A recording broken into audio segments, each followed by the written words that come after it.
Bir planın uğurluluğunun və yaxud uğursuzluğunun əsas göstəricisi zamandır.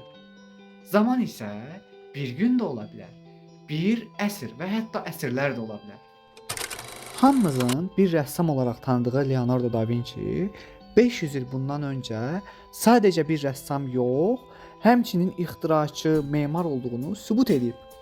Leonardo müasir günümüzdə istifadə etdiyimiz bir çox alətin dəqiq planını çəkib. Təyyarələr, tanklar, bombalar, bomba qurğu sistemləri, uçan avtomobillər, avtomobillərin sxemaları və həmçinin körpülərin sistemlərinin tərtibatçısı sayılır.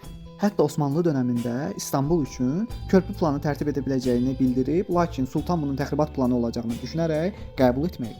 O həmçinin canlılar üzərində anatomik əməliyyatlar aparıb möhtəşəm əsərlər yaradırdı. Elə Mona Lisa'nın sirri də burada idi və nəticədə Leonardo yenilənən tarix oldu.